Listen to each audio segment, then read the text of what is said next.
आज हम श्रीमद् भगवत गीता के तीसरे अध्याय की शुरुआत करने वाले हैं। पहले दो अध्याय में योगेश्वर भगवान श्री कृष्ण ने हमारा ध्यान कर्म की ओर खींचा। ये समझाने का प्रयास किया कि निष्काम कर्म क्या होता है। लेकिन अभी तक अर्जुन में वो पूरा समर्पण नहीं है कि वो निष्काम कर्म योग कर पाए। इसीलिए कहीं ना कहीं भगवान उनको एक ऑल्टरनेटिव भी दे रहे हैं साथ साथ, और बुद्धि योग की भी बात कर रहे हैं। पहले दो अध्याय के अंदर चर्चाएं चल रही हैं क्या करना चाहिए, और संशय केवल अगर किसी को है तो वो अर्जुन है। उन्हें क्लियर नहीं हो रहा कि अब इस पल पर, आखिरी मोमेंट पर उन्हें अब युद्ध करना है या नहीं करना। एक बार दोबारा से अपनी समझ को इस तरफ ले जाते हैं कि अर्जुन एक क्षत्रिय हैं। युद्ध करना या फिर अधर्म का नाश करना उनका कर्तव्य है। ये किसी व्यापारी से, किसी ब्राह्मण से नहीं कहा जा रहा कि तुम शस्त्र उठाओ। उसे प्रेरित नहीं किया जा रहा। ये कैसे व्यक्ति को प्रेरित किया जा रहा है जिसमें क्षमता है, शक्ति है, धर्म अधर्म को समझने का ज्ञान है, और वो ये जानता है कि सत्ता पर अगर धृष्टता का राष्ट्र होगा या राज होगा तो समूह राष्ट्र खत्म हो जाए। एक पावरफुल इंसान जिसकी ड्यूटी है कि वो नेगेटिविटी को हटाए, उसे प्रेरित किया जाता है। यहां पात्रता बहुत इंपॉर्टेंट है, क्योंकि कई बार ये एक कंफ्यूजन का विषय बनता है कि हिंसा के लिए प्रेरित क्यों किया जा रहा है, इतनी जानें बचाई जा सकती थी। ईश्वर यही इशारा देने की कोशिश कर रहे हैं कि तुम केवल माध्यम हो, कर्ता मैं हूं। इस सृष्टि में क्रिएशंस और डिस्ट्रक्शंस दोनों मेरे द्वारा होते। माध्यम तुम बनते हो, मैं ही चीजें, लोग, सामान सब क्रिएट करूंगा। मैं ही मेंटेनेंस के लिए कंडीशंस क्रिएट करूंगा, और मैं ही कोई ना कोई रूप धर के डिस्ट्रक्शन में आऊं। ये लीला मेरी, सिस्टम मेरा, तुम माध्यम। जो डिस्ट्रक्शन जब होगा नहीं तो नई क्रिएशंस होंगी कैसे।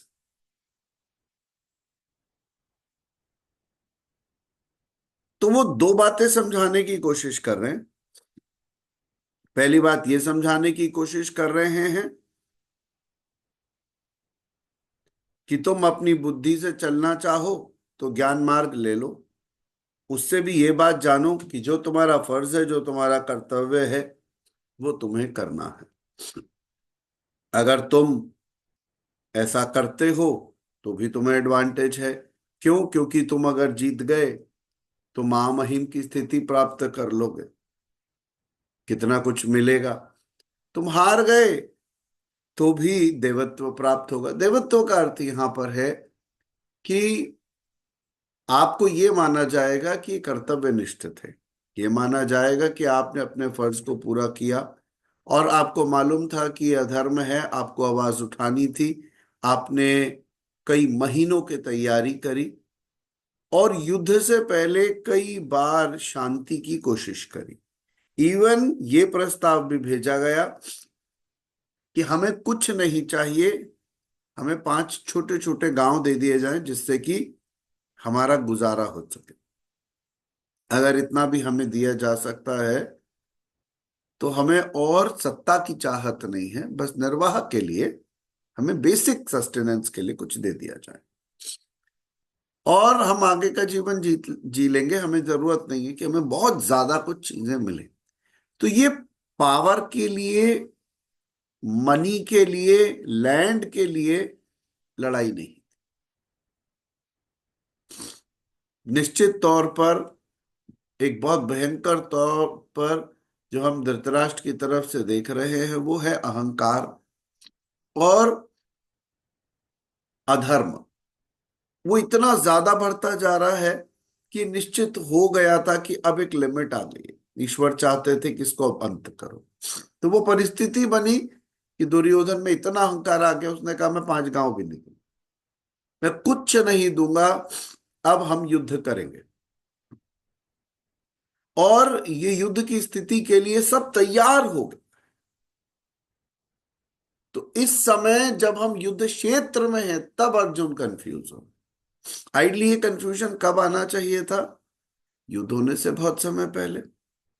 जिसने इतने युद्ध लड़े, जिसका काम ही है यही युद्ध करना, क्षत्रिय यही काम करते थे, तो उनको जब पीस अलायंस नहीं हुई उसी के बाद ये विचार करना था ठीक है हम विड्रॉ करते हैं, युद्ध नहीं करेंगे।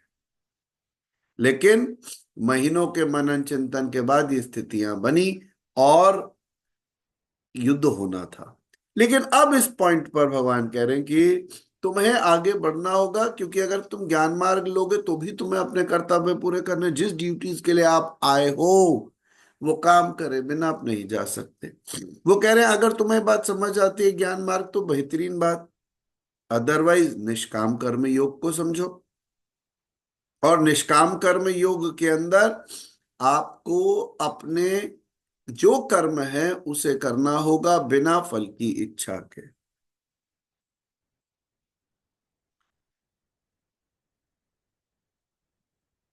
जिस बुद्धि से युक्त होकर भगवान कहते हैं तू कर्म करता है, उससे छूट जाएगा निष्काम कर्म। क्योंकि वो मैं का भाव ले आती है बुद्धि, मैं कर रहा हूं, मुझे ये मिलेगा या वो मिलेगा। जब आप निष्काम कर्म योग करते हो तो उसकी विशेषता ये है कि कर्म करते समय आवश्यक सावधानियों पर बल दिया जाता है। और वो क्या है? फल की इच्छा ना होना। ऐसा कैसे हो सकता है कि आप कोई काम करते हो और आपको उसके रिजल्ट को लेके कोई एक्सपेक्टेशंस नहीं है?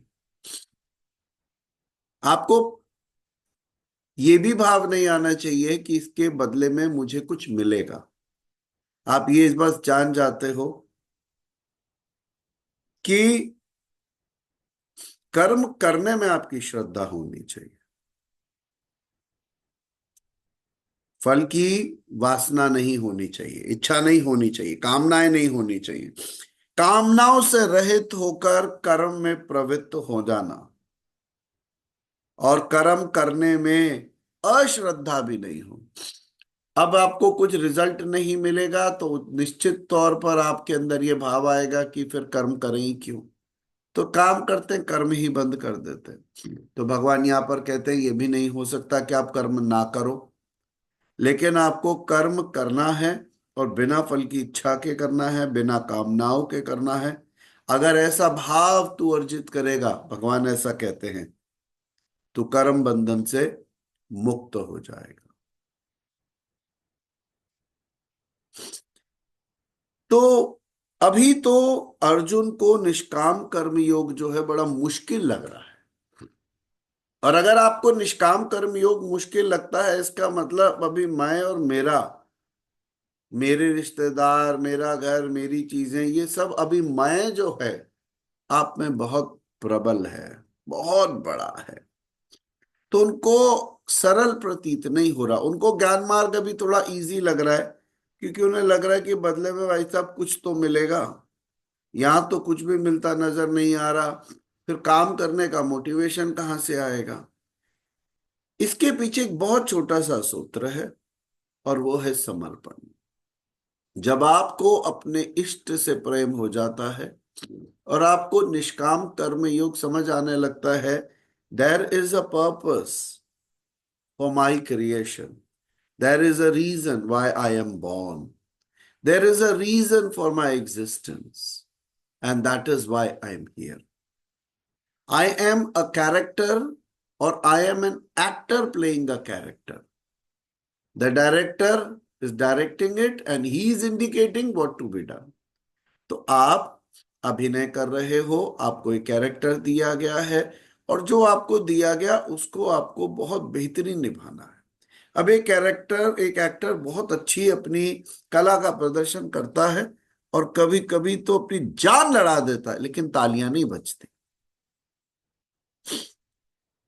और कभी कभी ऐसा लगता है बड़ा मिनिमम, जैसे कहते हैं ना, ओवर नहीं करा, अपनी तरफ से जो बेस्ट समझ आता था वो किया, लेकिन बड़ी वाहवाही हो गई। अब दो एक्टर्स बैठ के ये बात विचार करते हैं कि साहब, आपने तो जब आप बोल रहे थे रोंगटे खड़े हो, पर लोगों ने कोई रिएक्शन नहीं दिया। भाई समझ के बाहर है ये बात कि मेरे हिसाब से तो गजब परफॉर्मेंस थी, लेकिन एप्रिसिएशन नहीं मिला। और किसी के लिए उसने कुछ छोटा सा ही, कुछ छोटी सी चीज ऐसी कर दी जो बड़ी लोगों को भा गई। तो ये आप डिसाइड नहीं करोगे कि ऑडियंस क्या रिएक्शन दे। आप अपना बेस्ट दे सकते हो, और वही आप देने आए हो। डायरेक्टर और ऑडियंस आप नहीं हो। आप एक अदाकार हो, आपको एक रोल दिया गया। यहाँ पे कोई माँ है, कोई पिता है, कोई बिजनेसमैन है, कोई हस्बैंड है, मतलब एक इंसान को कई तरीके के डायमेंशन के रोल दिए गए, मल्टी डायमेंशनल रोल्स। और उनसे ये उम्मीद की जाती है कि जिस पर्पस से वो इस संसार में आए हैं, जो उनका कर्तव्य है, जो उनकी ड्यूटीज हैं, उनको वो निर्वाह करें। अब अगर वो ज्ञान मार्ग से चलते हैं तो मैं और भला बुरा और ये सब सोच सकते हैं, क्या पाऊंगा क्या खोऊंगा, लेकिन निष्काम कर्म योग के अंदर आप ये जानते हो कि the play is being directed by the director. यानी कि ये पूरा का पूरा नाटक, इसका निर्देशन कौन कर रहा है? निर्देशक कर रहा है, जो ईश्वर है। और जो उसका फल है वो भी कहीं ना कहीं आपके हाथ में नहीं। तो जब आप रिजल्ट्स की इच्छा छोड़ के अपने काम में दिमाग लगाते हो और अपना बेस्ट देते हो, तब आप निष्काम कर्मियों के आगे बढ़ रहे हो। लेकिन आपको अपने डायरेक्टर पर विश्वास रखना होगा। कभी कभी उद्देश्य जो होते हैं ना किसी मूवी के, वो एक कैरेक्टर से ऊपर होते हैं, किसी पर्पस से आती हैं। वैसे ही हमारा पैदा होना बहुत बड़े पर्पस से होता है। बहुत सारे लोगों को मालूम नहीं होता कि क्या वजह से वो आए हैं। उनको लगता है जीवन की बस आपाधापी पैसे कमाना, पैसा सेव करना, ज्यादा से ज्यादा ये ऑब्जेक्टिव ऑफ लाइफ है। हमारे बच्चे कुछ अच्छा कर लें, हम सब सेफ एंड साउंड रहे, बस। बट रियलिटी ये है कि there are higher and bigger purposes of our existence. जब आपको ये समझ में आ जाता है कि आप भी किसी उद्देश्य से आए हो, आप डायरेक्टर पर विश्वास करते हो, यानी ईश्वर के को समर्पण करना। जब ईश्वर पे समर्पण आपका बढ़ने लग जाता है, अपने आप निष्काम कर्मयोग होने लग जाता है। तो अर्जुन को तो बड़ा भयंकर लग रहा है, क्योंकि उसको लग रहा है बस इसमें काम करना है, कोई कामना नहीं करनी, फल का उम्मीद नहीं करनी। तो कर्म करने में अश्रद्धा भी हो सकती है। ऐसे में आदमी सोचे जब कुछ मिलना ही नहीं तो काम ही ना करे। लेकिन ये भगवान आगे भी इसको कहेंगे कि ये पॉसिबल नहीं है, कर्म करने पड़ेंगे पूरी तरीके से। जो ईश्वर को जानते हैं वह लोग भी लोगों को प्रेरित करने के लिए कर्म करते हैं। सबके लिए जरूरी है कर्म, कर्म करे बिना काम नहीं चलेगा। लेकिन निष्काम कर्म योग के लिए समर्पण जरूरी है। इसमें हार जीत नहीं है, इसमें कोई रिजल्ट्स नहीं है, कोई हानि लाभ इसमें नहीं है। तो आगे यही 27 में बातें चलती जाती हैं कि कर्म करें नहीं करें, किस इंटेंशन से करें। और ये बात अर्जुन जी के बारे में नहीं हो रही है, ये हम सबके बारे में हो रही है, ये हमारे जीवन के बारे में हो रही है।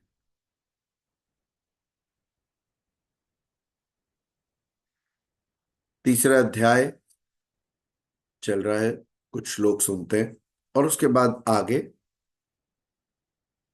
हम लोग आगे चर्चा करेंगे इसके बारे में।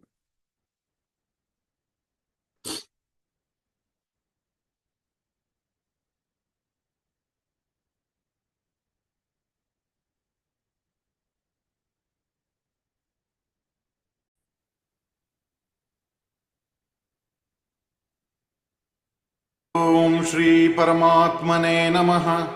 श्रीमद्भगवद्गीता अथ तृतीयोऽध्यायः।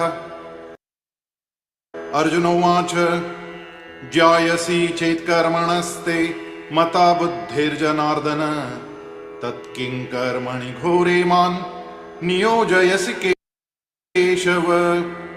व्यामिश्रेणेव वाक्येन बुद्धिं मोहयसीव मे तदेकं वद निश्चित्य येन श्रेयोऽहमाप्नुयाम्। श्रीभगवानुवाच लोकेऽस्मिन् द्विविधा निष्ठा पुरा प्रोक्ता मया नघ। ज्ञानयोगेन साङ्ख्यानां कर्मयोगेन योगिनाम्। न कर्मणामनारम्भान् नैष्कर्म्यं पुरुषोऽश्नुते न च सन्न्यसनादेव सिद्धिं समधिगच्छति।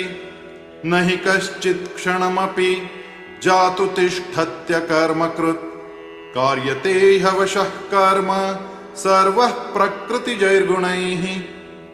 कर्मेंस्ते मनसा स्मरन् इन्द्रियार्थान् विमूढात्मा मिथ्याचारस्य उच्यते। यस्त्विन्द्रियाणि मनसा नियम्यारभतेऽर्जुन कर्मेन्द्रियैः कर्मयोगम् असक्तः स विशिष्यते। नियतं कुरु कर्म त्वं कर्मजायो ह्यकर्मणः त्रापि च ते न प्रसिद्ध्येद कर्मणः।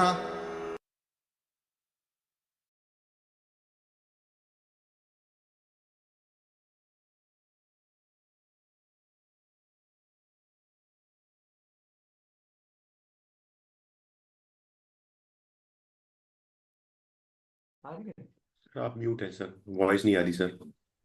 सर म्यूट है आप। एक गुरु और शिष्य के बीच में संवाद चल रहा है।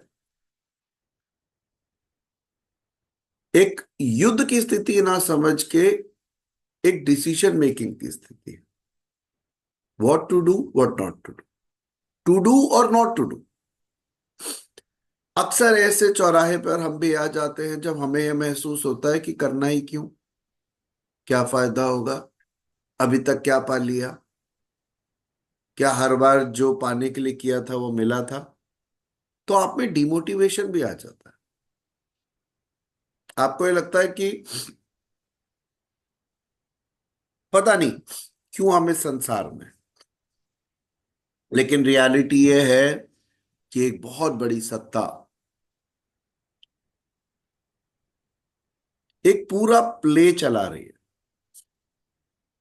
बहुत सीरियसली चला रही है, बहुत इंट्रिकेट डिटेलिंग के साथ चला रही है, बहुत स्ट्रॉन्ग अवेयरनेस एंड कॉन्शियसनेस के साथ चला रही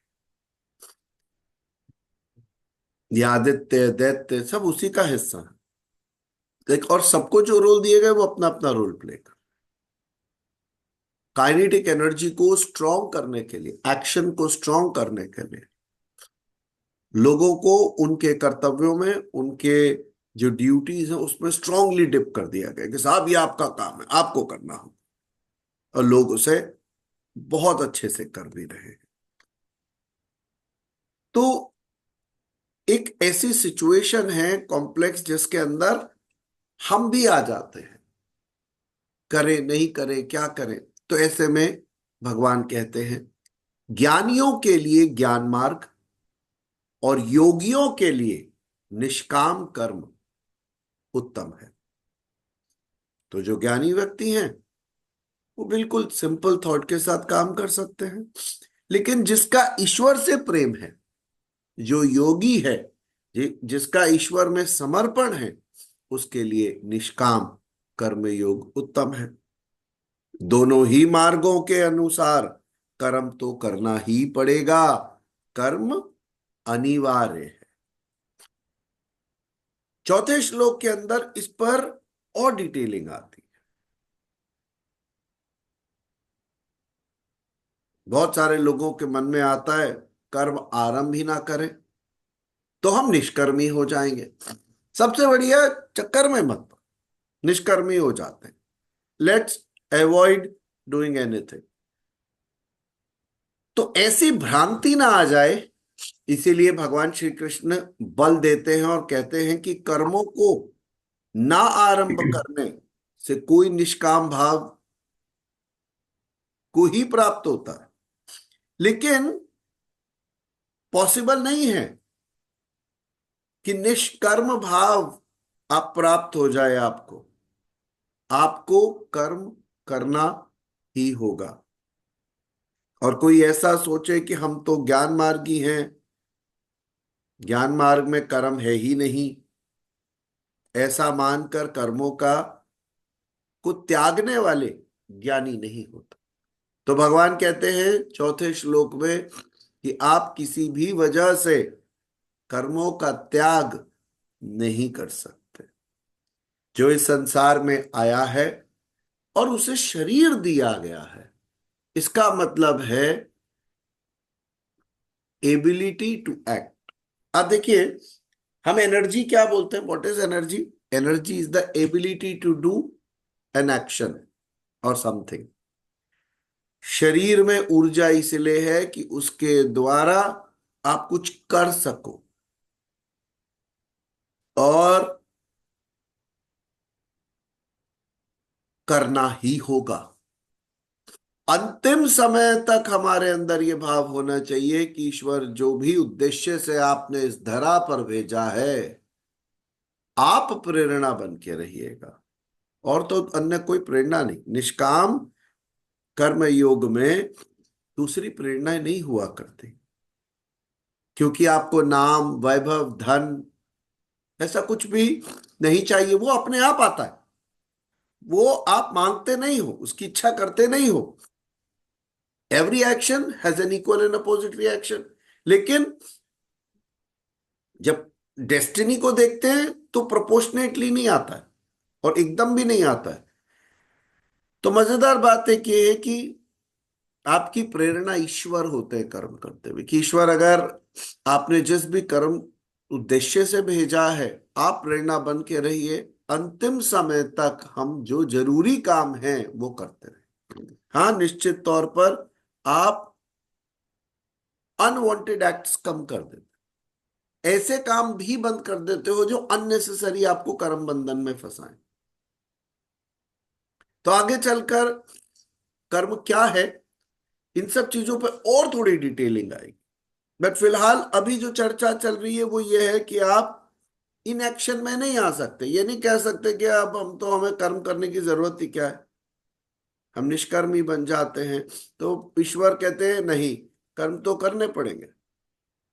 और पांचवें श्लोक में कहते हैं कि कोई भी पुरुष किसी भी काल में क्षण मात्र भी कर्म किए बिना नहीं रहता।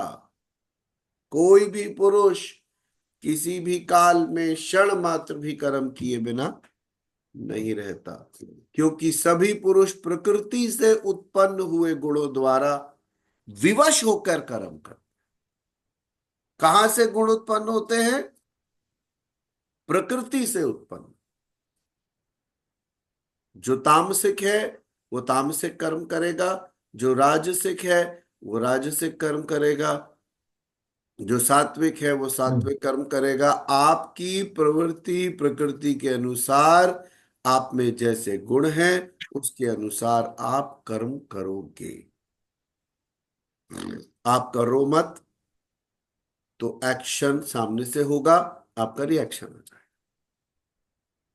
जब तक आप अलाइव हो ये खेल एक्शन रिएक्शन चलता रहेगा।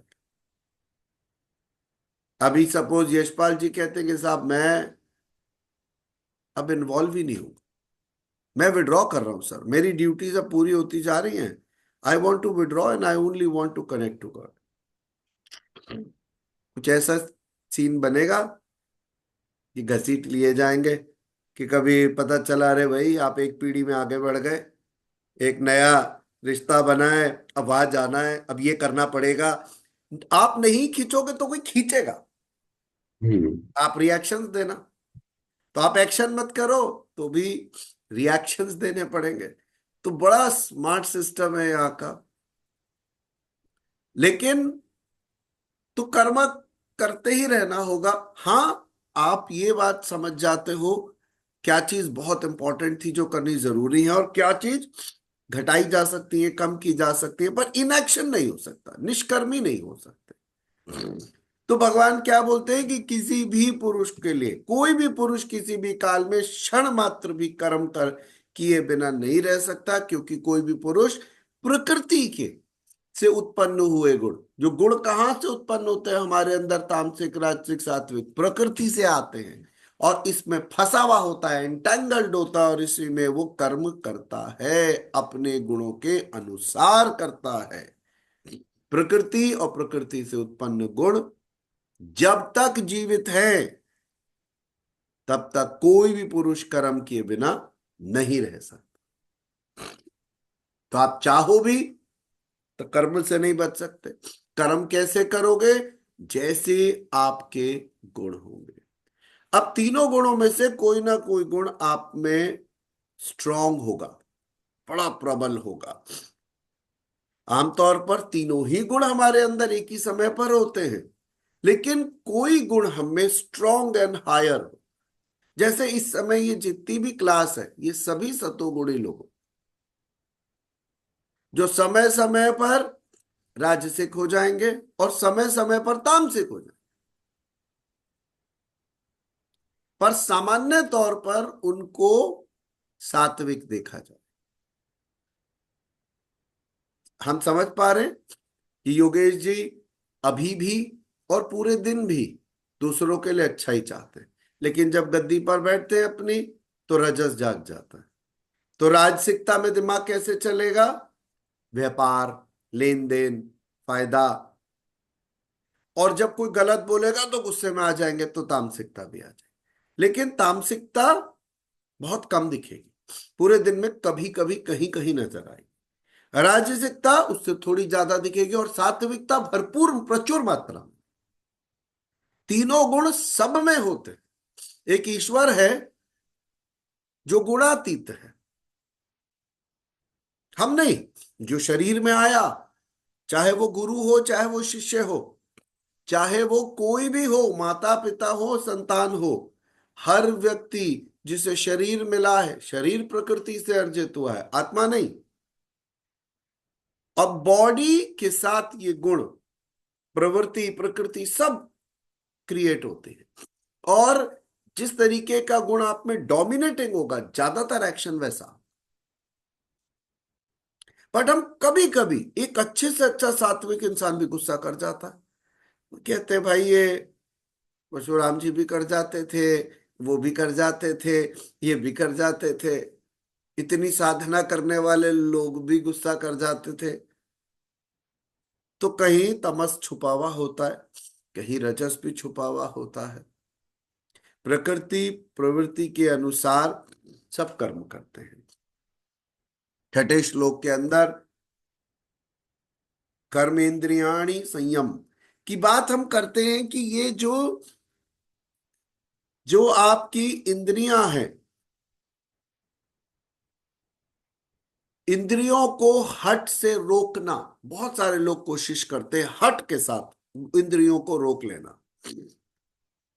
और इंद्रियों के भोगों का मन से स्मरण करते रहते हैं, वो लोग भगवान श्री कृष्ण कहते हैं मिथ्याचारी हैं। ये शब्द मिथ्याचार का इस्तेमाल छठे श्लोक में हुआ। वो लोग ऑनेस्ट नहीं है, पाखंडी है, ज्ञानी नहीं है। यानी आप किसी हठयोग से अपनी इंद्रियों को रोक रहे हो, कर्मेंद्रियों को रोक रहे हो, और इंद्रियों के भोगों का मन से स्मरण करते रहते हो, तो आप एक्चुअली होल्ड नहीं कर पा रहे। आप सोचिए कि भगवान कृष्ण के समय में भी कई सारी तरीके की रूढ़िवादिता थी, उस जमाने में भी, जिसका वो इशारा करते हैं श्रीमद् भगवद गीता में, और कहीं ना कहीं बोलते बोलते कटाक्ष करते। जैसे आप कुछ लोग ऐसे होते हैं जो ऐसा कहते हैं, जो ऐसा करते हैं, तो वो इशारा मार रहे हैं बहुत सारे लोगों की तरफ, और ये इंडिकेशन देने की कर रहे हैं कि ये सोल्यूशन नहीं है। तो लोग करने योग्य क्रिया को छोड़कर इंद्रियों को हट से रोककर बैठ जाते। हमारी 5 कर्मेंद्रियां हैं, 5 ज्ञानेंद्रियां हैं, और फिर वो किसी भी एक चीज को हठयोग से रोक के बैठ जाएंगे और कहेंगे मैं ज्ञानी हूं, मैं पूर्ण हूं। पर भगवान श्री कृष्ण कहते हैं कि ये मिथ्याचार है। ज्ञान मार्ग अच्छा लगे या निष्काम कर्म योग, दोनों ही मार्गों में कर्म करना पड़ेगा। आप अपनी कर्म इंद्रियों को बांध कर नहीं बैठ सकते कि मैं कोई काम अब नहीं करूंगा, मैं पूर्णता प्राप्त कर चुका हूं, मैं ईश्वर को प्राप्त कर चुका हूं, अब मेरे को कोई कर्म बाकी नहीं है, कर्म मेरे सब शांत हो गए। ये सच नहीं है। इवन जिसने पूर्ण ईश्वर की प्राप्ति कर ली, सहज हो गया, अब एक्चुअली उसे कोई कर्म महसूस नहीं हो रहा, तो भी वो इस संसार में लोगों को प्रेरित करने के लिए कर्म करता रहता है, सामान्य व्यवहार करता है, सरलता सहजता के साथ अपनी सब क्रियाएं करता है। वो अपने आप को डिफरेंट पोर्ट्रे नहीं करता कि बीना जी कह रही है कि सर मुझे अंतिम बिंदु छूना था, मैंने छू लिया, अब मेरा कुछ बाकी नहीं है। अब वो केवल गद्दी पर बैठती है और कहती है मेरे सबको चेलों को बता दिया तुम्हें कब कब क्या क्या करना, वही करते हो, कहती मेरे लिए अब कोई काम बाकी नहीं। तो लोगों को ही लगने लगेगा कि साहब एक लेवल होता है बीना जी वाला लेवल, जिसमें ना कमल के ऊपर बैठ जाना होता है और उसके बाद चेले करते हैं सारा काम, और आपको कुछ नहीं करना। बट ये रियलिटी नहीं है। वो कहते हैं कि शरीर दिया ही इसलिए गया है कि जब तक शिथिल ना हो आप अपने कर्म करते रहो। आप ज्ञानी हो तो उसको और अच्छे तरह डिमॉन्स्ट्रेट करो अपने चेले के आगे कि नहीं, अपने सारे कर्म खुद करने चाहिए, छोटी छोटी क्रियाएं भी सब खुद करो जो कर सकते हो। जैसे जैसे आपके लिए लोगों के मन में प्यार और सम्मान होता है, लोग आपको वैसे ही हिलने डुलने कम देते हैं। बैठ जाओ, आप छींकोगे खांसोगे तो 2-4 लोग भागने लगेंगे, आपके लिए पानी ले आएंगे, आपके कर्मास वैसे भी घटने लगते हैं जैसे जैसे आपके लिए प्रेम दूसरों के मन में।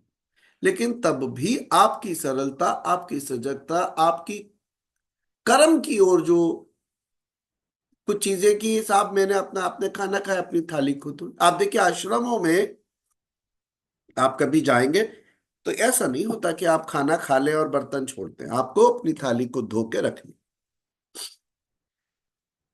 इनफैक्ट बाहर एक कॉमन झाड़ू रहेगी या पोछा रहेगा, आप अपने कमरे को भी 1-2 दिन में अगर आप कहीं टिके हुए हैं हफ्ते के लिए, तो आप बीच में खुद ही सफाई करिए, आप कुछ बेसिक काम खुद करिए, इरिस्पेक्टिव ऑफ द फैक्ट कि आप उस आश्रम में भी पैसे दे के रहते हैं या फ्री रहते हैं। और हर संत को, हर सन्यासी को, हर भक्त को अपने बेसिक काम सब खुद करने हैं। तो संसार में तो और भी बड़ी खिंचावट है, खींचातानी बड़ी तगड़ी टाइप की है। वहां तो आप इनएक्शन में आ ही नहीं सकते। जो गृहस्थी व्यक्ति है वो कह दे कि साहब मैं कोई कर्म नहीं करूंगा, पॉसिबल नहीं, नामुमकिन। सन्यासी को भी ये इशारा दिया गया कि तुम कितना भी ब्रह्म ज्ञान प्राप्त कर लो, तब भी कर्म को लेके तुम्हें इजी होना होगा, कर्म करते रहने होंगे। तो यहां पर जो बात आ रही है वो कर्म से संबंधित आ रही है। भगवान कहते हैं अर्जुन, जो पुरुष मन में इंद्रियों को वश में करके, जो पुरुष मन से, अपने अंदर अंतर मन से इंद्रियों को वश में करके जब मन में भी इच्छाओं को उभारता है, वासनाओं को उठाता है, सर्वथा अनासक्त हुआ रहता है जो व्यक्ति,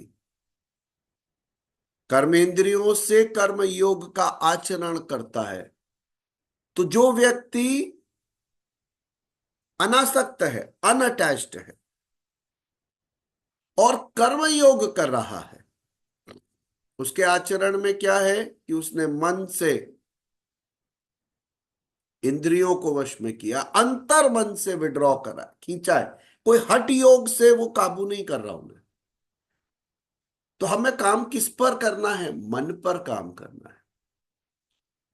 आप लोग जब अवेकनिंग विजडम पढ़ते हैं तो अवेकनिंग विजडम में हम पांचों इंद्रियों पर काम करने के बाद, ज्ञानेंद्रियों पर काम करने के बाद मन पर आते हैं और मन के चारों चरणों पर काम करते हैं, मन चित्त बुद्धि अहंकार। और ये समझते हैं कि अगर मन पर काम हो गया तो इंद्रियों पर काम हो जाएगा। जब आप अंदर जाकर मन पर काम करते हो, आप इंद्रियों को धीरे धीरे विड्रॉ करने की कोशिश करते हो मन की मदद से। तो जो पुरुष मन से इंद्रियों को वश में करते हैं वह श्रेष्ठ है, क्योंकि अंतर मन से जब आप करोगे तो अपने आप ही इच्छाएं भी शांत हो सकती हैं और अनासक्त होने चाहिए, अनअटैच्ड। केवल कर्म कर रहे हो, आपकी इंद्रियों को आपने क्या करा? अगर आप ध्यान से अवेकनिंग विजडम प्रोग्राम का फॉर्मेट देखेंगे तो आपको समझ आएगा कि पूरा साल, इसीलिए हम अवेकनिंग विजडम को कम से कम बोलते हैं, इस एक साल के प्रोग्राम को 3 बार दोहराना चाहिए। एक साल में इंद्रियों पर काम नहीं हो पाता। नियमित रूप से आपको मन पर काम करना होता है और इंद्रियों को खींचना होता है। इसलिए क्या देखना है, क्या नहीं देखना, क्या सुनना है, क्या नहीं सुनना, क्या बोलना है, क्या नहीं बोलना, इस पर हम 2-2 हफ्ता काम करते हैं। बहुत कम समय। और गृहस्थ बहुत कॉम्प्लिकेटेड। तो भगवान कितनी तरीके से प्यार से इस बात को समझाने की कोशिश कर रहे हैं कि मन से इंद्रियों को वश में करना है।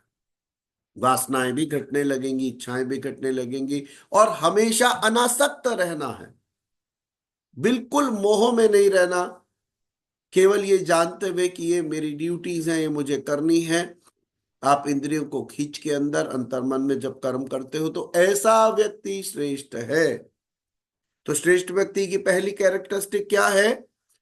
उसने मन से इंद्रियों को वश में किया, कोई हठ योग से नहीं किया। उसके अंदर की इच्छाएं अपने आप ही घटती जा रही है। क्यों? क्योंकि वो अनासक्त है, वो मोह में नहीं है, आसक्ति में नहीं है और कर्मेंद्रियों से कर्मयोग का आचरण कर रहा है। तो आप अटैच्ड भी नहीं हो, आप में बहुत ज्यादा डिजायर्स भी नहीं है और आपने मन से इंद्रियों को वश में किया है। ऐसा व्यक्ति श्रेष्ठ है। ये आसान नहीं है, यही तो योगिक क्रियाएं हैं। आपने अगर पर्याप्त मनन चिंतन नहीं किया तो सेंसरी कंट्रोल नहीं होगा। आंखें भागेंगी, छटपटाएंगी, मुझे कुछ और देखना है, मुझे कुछ नया देखना है, मुझे को अनएक्सप्लोर्ड देखना है। मन काबू नहीं आता, इसलिए तो इंद्रियां काबू नहीं आती, क्योंकि मन के 5 घोड़े ही ये इंद्रियां हैं। बैठने वाला कंट्रोल में आ गया, घोड़े कंट्रोल कर लेगा। अंदर जो मन बैठा है वो इतना चंचल है कि हम आम तौर पर थोड़ी देर बैठे, जब तक एंटरटेनमेंट हो रहा है, बढ़िया बातें चल रही है, मजा आ रहा है, तब तक बैठे। उसके बाद जैसे ही अकेले हुए मोबाइल ले लिया। आंखों को कुछ और चाहिए, क्योंकि दिमाग को मसाला चाहिए, उसको शांति नहीं चाहिए। इसीलिए जब आर्य मौन सिखाते हैं तो लोगों को लगता है कि क्यों, लेकिन एक कमरे से निकल के दूसरे कमरे में जाने की आदत है, इस भीड़ से दूसरी भीड़ में, यहाँ की बातें से नई बातें। तो मन जो है वो बहुत चंचल है। मन आसक्ति में भी है, भयंकर मोह में पड़ा रहता है। जब कुछ करने को नहीं तो बैठे बैठे उन सबको हम कनेक्ट करते हैं जिनसे हमारा मोह जुड़ा होता है। तो मन की चंचलता और उसकी वजह आसक्ति, खूब इच्छाएं। तो जैसे जैसे आप में आध्यात्मिक शक्ति प्रबल होती है, आपकी इच्छाएं कम होने लगती, जीरो नहीं होती। आसक्ति घटने लगती है, प्रेम में कन्वर्ट हो जाता है वो मोह, जीरो नहीं होता।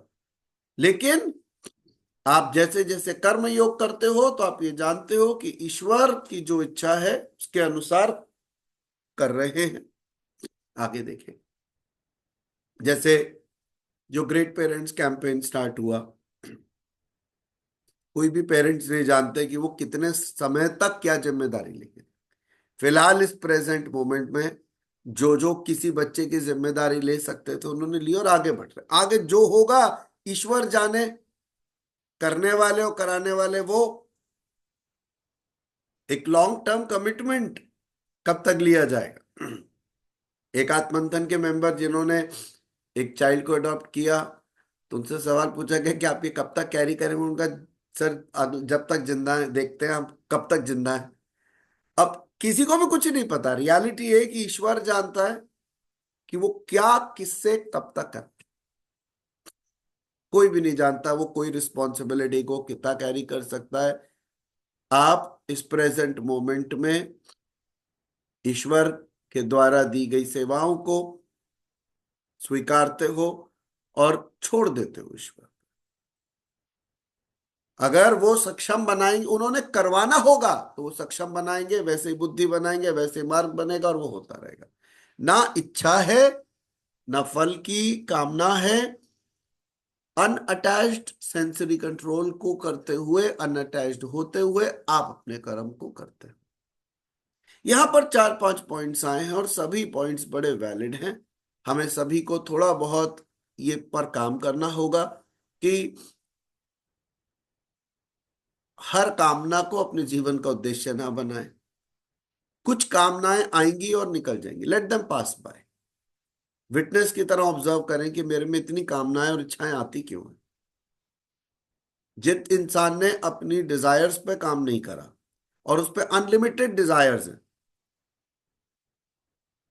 वो जल्दी ही दोबारा आएगा। वो ये शरीर के बाद अगला शरीर लेगा, क्योंकि यही इच्छा है, यही कामना है तो पुनर्जन्म के लिए प्रेरणा बनती है। अगर किसी की ये इच्छा थी कि साहब मेरा तो व्हाइट हाउस जैसा, जैसे महल होते हैं ना व्हाइट हाउस, वैसा मकान होना चाहिए, तो और बड़ी तीव्र इच्छा हो, तो बड़ी पॉसिबिलिटी भी है कि आप दोबारा जन्म लेंगे और फिर पूरे प्रयत्न करेंगे, दोबारा से कोशिश करेंगे, हिसाब ये हो जाए। जितनी ज्यादा इच्छा उतना कर्म करने की प्रेरणा, लेकिन उतना ही एंटेंगल होने के इश्यूज, फंस जाने के इश्यू। मेरी आवाज आ रही है ना? थोड़ा सा नेट गड़बड़ हो रहा है, मुझे पता चल रहा है। जितना अटैचमेंट उतनी फिर वजह दोबारा आने की। ढीला छोड़ देना है अपने आसपास सभी संबंधों को, ये समझ के कि सबका पिता एक ही है और उनको मालूम है अपनी रचना को कैसे चलाना है। आप प्रार्थनाएं कर सकते हैं, सबके लिए कर सकते हैं, निरंतर कर सकते हैं, लेकिन खुद सब सर्वो सर्वा ना बने। ये भ्रम ना पालें कि आपके बिना नहीं चलेगा, और आप नहीं होंगे तो नहीं चलेगा। आप कितने लोगों की डेथ में गए होंगे, ऐसे लोगों की जो मेन अर्निंग मेंबर थे, उनके जाने के बाद भी ग्रस्त चलता है। किसी किसी घर में एक अकेला कमाने वाला और 5 खाने वाले होते हैं, वहां पर भी जब वो फादर की डेथ होती है और बीवी और 3 बच्चे, उसके बावजूद भी गृहस्थी चलती है। ऐसा नहीं है कि कोई लोग मर जाते हैं। तो आसक्ति से मुक्त होना, वासनाओं से मुक्त होना, और अंतर मन से इंद्रियों पर काम करना, ये हमारे लिए इंपॉर्टेंट है, बहुत इंपॉर्टेंट। तो भगवान कहते हैं, अर्जुन तू निर्धारित किए हुए कर्म कर, जो तेरे लिए निर्धारित किए गए हैं कर। कर्म तो बहुत से हैं, उनमें से कोई एक चुने हुए हैं जो तेरे लिए निर्धारित, ये नियत कर्म है। नियत कर्म मीन्स डेस्टाइन्ड कर्मस, जिनको करने के लिए आप आए हो। दीज आर, उसको क्या बोलते हैं, नियत कर्म। कर्म ना करने की अपेक्षा कर्म करना ही श्रेष्ठ है। तो जो नियत कर्म है, जो आपके द्वारा ही होने हैं, वो तो करने ही होंगे। इसलिए तो थोड़ी भी दूरी तय करके लोग इससे पीछा नहीं छुटा सकते कि मैं कर्म ना करूं। कर्म ना करने से तेरी शरीर यात्रा भी सिद्ध नहीं होगी, तो कर्म करने पड़ेंगे। यह पुरुष जन्म जन्मांतरों से, युग युगांतरों से शरीरों की यात्रा ही तो कर चली आ रही है। जैसे वस्त्र आपके पुराने हो जाते हैं तो आप दूसरे धारण कर लेते हो, इसी तरह से कीट पतंग से मानव तक केवल परिवर्तन हो रहे, चेंजेस आ रहे हैं, और अलग अलग योनियों में आप आते हो। ये एक यात्रा है जो कंटिन्यूस हो रही है। कर्म कोई ऐसी वस्तु है जो इस यात्रा को सिद्ध कर देती है। आपके नियत कर्म करे बिना आप एग्जिट नहीं ले सकते।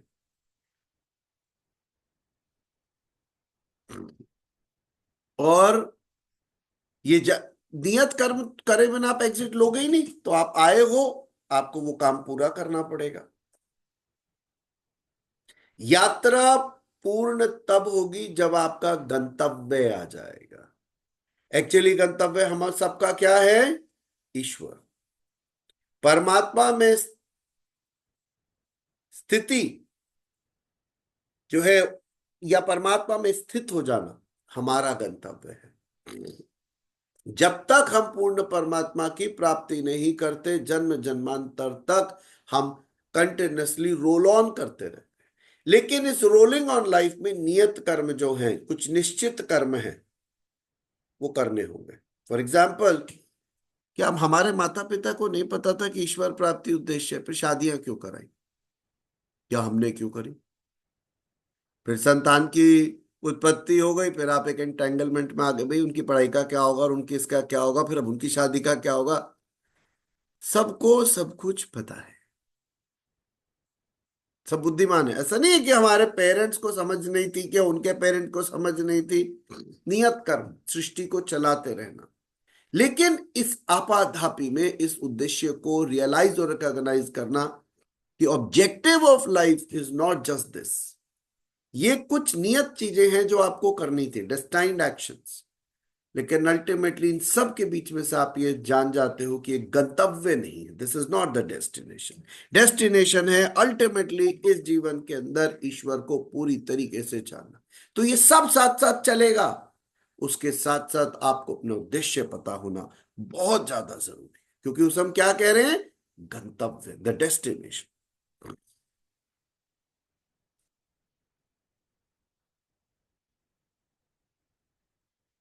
परमात्मा में स्थिति के अनंतर इस आत्मा को शरीर की यात्रा नहीं करनी पड़ती। शरीर त्याग और शरीर धारण करने वाला क्रम समाप्त हो जाता है। कब? जब आप परमात्मा के अंदर पूर्ण स्थिति प्राप्त कर लेते हो, पूरी तरह स्थित हो जाते हैं।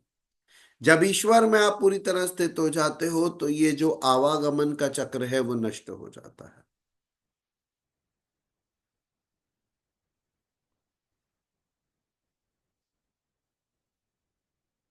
कुछ लोग आगे सुनते हैं, फिर आगे और चर्चा करते चले जाएंगे।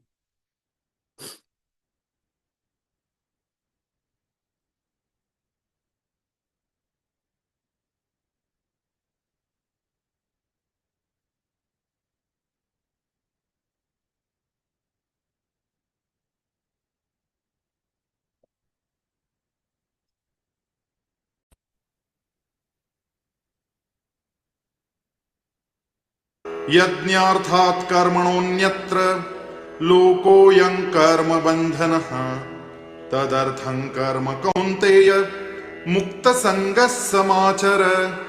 सह यज्ञाः प्रजाः सृष्ट्वा पुरोवाच प्रजापतिः अनेन प्रसविष्यध्वम् येष वोस्त्विष्टकामधुक् देवान् भावयतानेन ते देवा भावयन्तु वः परस्परं भावयन्तः श्रेयः परमवाप्स्यथ।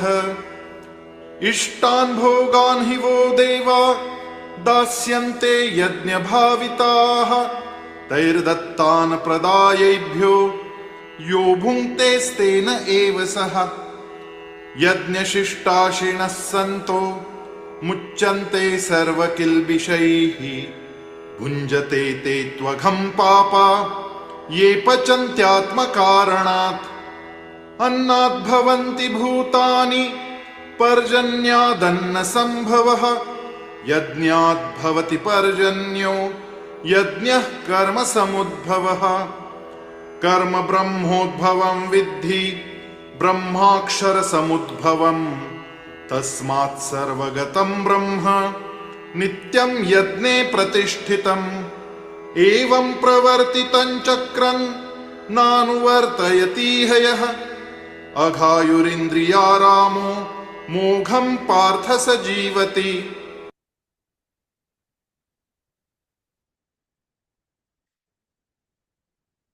बड़ी छोटी छोटी बारीक बातें इस संवाद में चल रही हैं।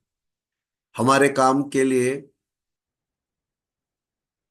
रोज मननशील होके काम करने के लिए पर्याप्त कंटेंट है जो अभी तक हम जान चुके हैं। आमतौर पर तो सेकंड चैप्टर तक में ही बहुत सारी ऐसी बातें कही गई जिस पर केवल काम करना बात। एक बात ध्यान से समझेंगे, भगवत गीता यहां पर भी कई लोगों ने कई बार पढ़ी होगी, मैंने भी कई बार पढ़ी, आप सब ने कई बार। पढ़ना पर्याप्त नहीं, एक वाक्य अंडरलाइन करना है और मनन करना है 100 बार।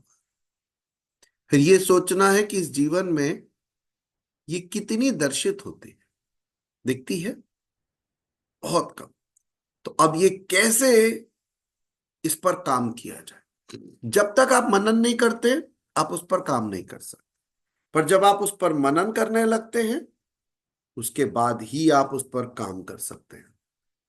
फिर आप देखिए कि मेरा उस पर जैसे आसक्ति, मोह, काम करना पड़े। बेसिक स्ट्रक्चर है माइंड का, to get attached, desires, basic structure. आप इसमें से हर चीज को थोड़ा स्लो डाउन करेंगे, बस जीरो डाउन करने के एफर्ट मत करें, रिड्यूस इट। ये देखिए कौन सा संबंध है जो सबसे ज्यादा मोह का है, उसे ढीला छोड़िए, थोड़ा ढीला। ऐसा नहीं करना, गृहस्थ के लिए सन्यासी जैसा आचरण पॉसिबल नहीं है। गृहस्थ को गृहस्थ की जो इंटीग्रिटी है उसे मेंटेन करना पड़ेगा। वो जैसे ही थोड़ा सा खींचेगा ना, सब उसे खींचने लगेंगे कि भैया तुम तो लग रहा है संन्यास लेने वाले हो, तुम ये सब छोड़ दो, ये चक्करों में मत पड़ो। क्योंकि जितने फंसे हुए हैं उनको बाकी के फांस के रखने होते हैं, तो कोई बाहर नहीं आना चाहता। अंतिम समय तक लोग मरते हैं तो उनके दिमाग में होता, मेरे वो वाला फ्लोर मेरे भतीजे को दे देना, और जो मेरे वो लॉकर में रखे हुए सेट है वो उसकी वाइफ को दे देना, और जो बचे जाएंगे वो इसको भी दे देना, और एक ध्यान रखना, नाक की वो जो जिसने मेरी सेवा की थी, जो लड़की थी, उसको भी दे देना, डायमंड की। मरते मरते भी मेरा का मेरा के साथ अटैचमेंट होता है, मैं तो है ही। अरे कई लोग तो ऐसे भी होते हैं जो ये बोल के जाते हैं कि कंजूसी से मेरे आखिरी काम मत करना, खाना पीना अरेंजमेंट 5-7 लाख मैंने अलग रखे हैं इसके लिए, तो मेरा अरेंजमेंट ढंग का करना, आलू मत बनवा देना, पनीर वगैरह बनवाना, ढंग का अरेंजमेंट करना, पंखे एसी सब लगवाना, और मेरा संदल की लकड़ी में कार्यक्रम करना कि तुमने आम मत लगा देना, कि बाबूजी लाला जी का अपना एक रुबाब था, तो ये ना हो कि कहीं आम की लकड़ी में ही तुम निपटा दो 5,000 रुपए में, जब इतना कैश छोड़ के जा रहा हूं, तो संदल में करना पूरा का पूरा। तो मरे हुए शरीर के लिए भी बंदे के पास प्लानिंग होती है कि मैं जब जाऊंगा तो मेरा क्या क्या करना, और पंखे ऐसे सस्ते मत लगवा देना। तो पता था कि बच्चे जो है बहुत नंबर 1 के हैं, वो सारी सेविंग कर लेंगे, जो जो पॉसिबल है, तमाज ना हो तो वो भी बचा ले, तो वो सारे निर्देश देके जाते हैं। तो मैं और मेरा शरीर का जीते जी भी बहुत बहुत लालचा होता है, और मैं और मेरा शरीर के मरने के बाद का भी हमारे पास प्लान ऑफ एक्शन है, और हर चीज के लिए। और मेरा के बारे में भी बहुत स्ट्रांग है कि मेरी क्या क्या चीजें हैं, उसका मैं ही बता के जाऊंगा क्या क्या करना है। जिस दिन आपको ये रियलाइज हो जाता है कि you are just a medium, आप एक कैरेक्टर रोल प्ले कर रहे हो, आप एक अदाकार हो, एक काम दिया गया है, एक उद्देश्य से आप आए हो, आप उस कर्म पे ध्यान टिकाओ। ये शरीर ना आपका है, आप शरीर नहीं हो, शरीर आपका है, ऐसा कह सकते हैं। तो आप उस शरीर के द्वारा कर्म करो, और इससे बहुत अटैच्ड मत रहो। देखो आप कैसा होता था, हम सभी लोग जब अपने 20, 18, 19 साल की उम्र में थे तो कैसे थे, जंपिंग जेट, कूद फांद कितनी ज्यादा। 30s में आए वो एनर्जी थोड़ी सी घटी, 40s 50s में और घट गई। शरीर में कितने परिवर्तन, मन में कितने परिवर्तन, कितना कुछ घट रहा है, डिटीरेट भी हो रही है चीजें, ऐसा नहीं कि वो सेम है। जो 22 साल की उम्र में थी, जो 30-35 में थे, वही आज भी एग्जैक्टली है, सब कुछ चेंज हो रहा है। आप इस बॉडी को बहुत मोह से मत देखो, बस संवारो, नहाना धोना साफ रखने सब बहुत बढ़िया बात है, तो करनी भी चाहिए। लेकिन if we are very attached to the body, if we are very attached to the things, तो ये अटैचमेंट एंटेंगलमेंट है, वापस ले आएगा। तो मैं और मेरा को ढीला छोड़ना सीखना चाहिए। जितने भी सामान आपके पास है, बिलीव मी, आपने सब नहीं कमाया, सब नहीं कमाया, बहुत कुछ आया भी है, और आपको ये भी पता है, not in proportion of the action. तो ऊपर वाला रिसोर्सेस देता है अगर आपको, तो समझ सद्बुद्धि भी साथ में देता है क्या करना चाहिए। ही वॉन्ट, जिसमें विवेक होता है ना, ईश्वर कहीं ना कहीं उसके द्वारा अपने काम कराते हैं। डायरेक्टर इंटेलिजेंट एक्टर्स के थ्रू बहुत स्मार्ट रोल्स करवा लेते हैं। आपने अगर कभी फिल्म इंडस्ट्री का सुना होगा तो आपको बात पता होगी कि कुछ डायरेक्टर्स के कुछ एक्टर्स बड़े फेवरेट हो जाते हैं, वो हर मूवी में उनको लेते हैं, और उन्हें एक बार इशारा करते, देख तूने ऐसा करना, वो कहते जी हो जाएगा। क्योंकि यहां पर डायरेक्टर और एक्टर के बीच में हार्मनी आ गई है। एक्टर समझ गया कि मेरा डायरेक्टर मुझसे क्या कराना चाहता है, कहता हो जाएगा, हो जाएगा, मुझे पता है आपका विजन मेरे से बहुत स्ट्रांग है, आप मेरे में से क्या निकाल सकते हो आपको मालूम है। और वो एक्टर को इस तरह इन्वॉल्व करते हैं, और वो एक्टर को एक बार बताते हैं, this is what you have to speak, this is what you have to do, he says done. और ऐसे कई एक्टर्स हैं जिन्होंने कहा है कि मेरा केवल सरेंडर था अपने डायरेक्टर में, और उसने मुझसे क्या करा लिया मुझे नहीं पता, वो जानता है कि मेरी कैपेबिलिटी क्या है। हमारी सतबुद्धि ईश्वर अपने कर्मों के लिए इस्तेमाल करते हैं। अपने कर्म का मतलब जो ईश्वर चाहते हैं, नियत कर्म, उसके लिए। तो हमारी सतबुद्धि होना बहुत जरूरी है, हमारा समर्पण होना बहुत जरूरी है। The more we are connected to God, we know God knows best. वो आपसे क्या करा। आप इस संसार में कुछ खो पा नहीं रहे हो, क्योंकि आप यहां से कुछ ले जाओगे नहीं।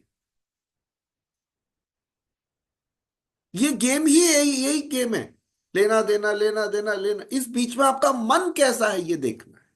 आप ध्यान रखिएगा, सामान पर बात ज्यादा ना करें, अपने मन पर बात। जब आप देते हैं तो मन कैसा होता है, जब आप लेते हैं तो मन कैसा होता है, इस मन को देखें।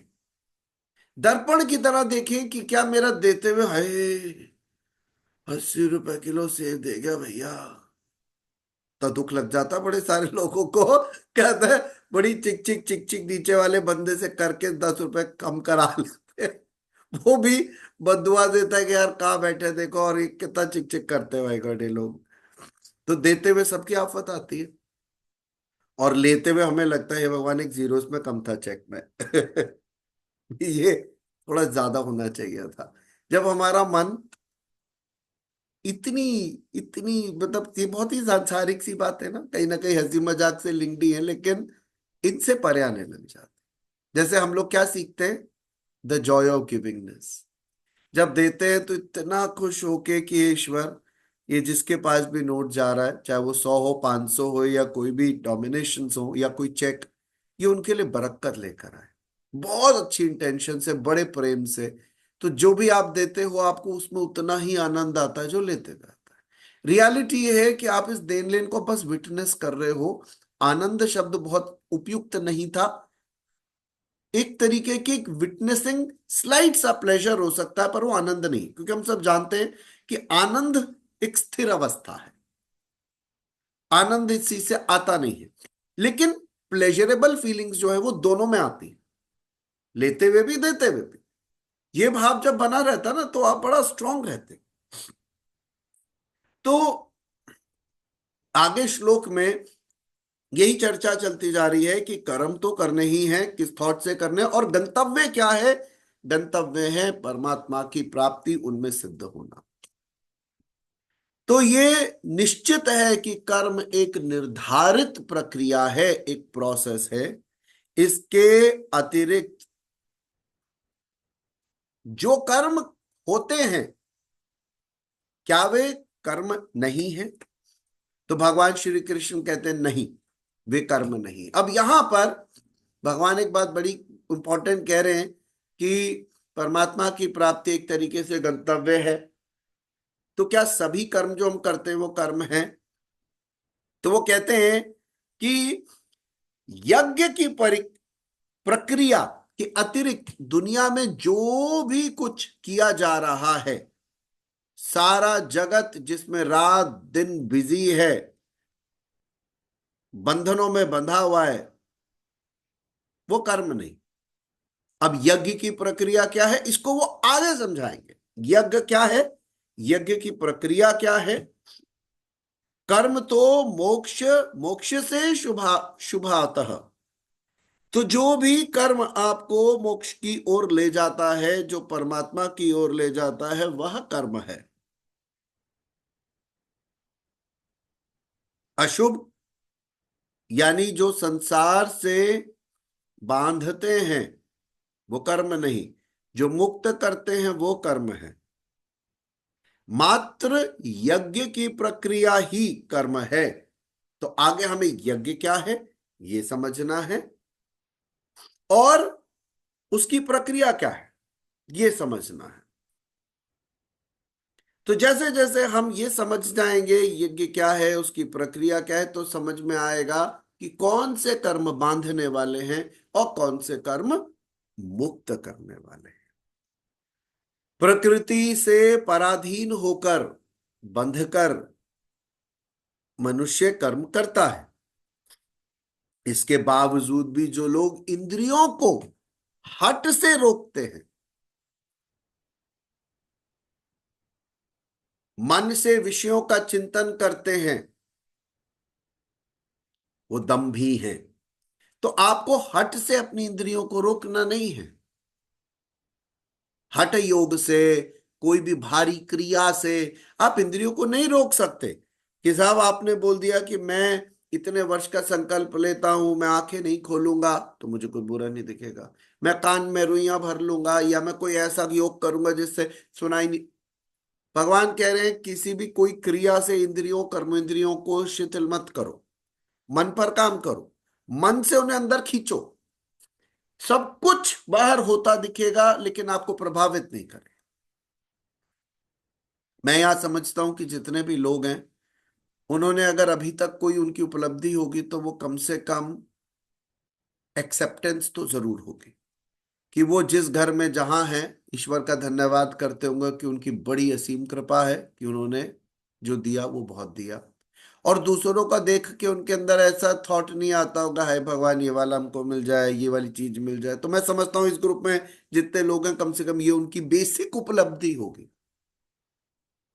और आपने यानी मन पर काम करना शुरू कर, आप ये जानते हो कि आपके द्वारा ईश्वर को चाहते थे कराना, वो करा रहे हैं। You are just a part and parcel. ईश्वरीय सत्ता आपके द्वारा भी प्रेरणा देके आपसे कुछ करा रही है। निश्चित तौर पर विवाह और ये सांसारिक क्रियाएं, ये भी हमारे लिए कुछ नियत कर्म थे। हम में से मुझे नहीं लगता कोई भी जन ऐसा था जिससे फोर्सफुली कहा गया होगा शादी करो गन पॉइंट पे, या किसी ने कहा होगा हम नहीं तो आत्महत्या कर लेंगे अगर तुमने शादी नहीं की। तो ज्यादातर लोग, मैं समझता हूँ यहाँ पे अपनी डिसीजन मेकिंग से उन्होंने किया होगा कि साहब ठीक है, या तो प्रिपेयर्ड थे कि सभी की होती है तो अपनी भी होनी है, बट फिलहाल फ्री विल से ही हुआ होगा। ऐसा मैं समझता हूँ। एक आध जना कोई हो और उसकी कोई स्टोरी हो तो अलग बात है। मुझे अपना मालूम है, फ्री विल से ही की थी। जब आपने सोच समझ के गृहस्थ में उतरे, इसका मतलब वो नियत कर्म था। ईश्वर चाहते थे कि आप 360 डिग्री देखो, एक बड़े ब्रॉड में संसार को देखो, और अब इसमें से खींच के बाहर निकलो, अपने मन पर काम करो और किसी चीज पर काम मत करो। बीचम बीच शोर के रह के भी आप शांति का अनुभव कर सकते हो। यही बहुत इंपॉर्टेंट मॉरल है। और जो बोलने वाला व्यक्ति है, अगर वो उसी स्थिति में हो जिसमें सुनने वाले हो, तब बात बनती है।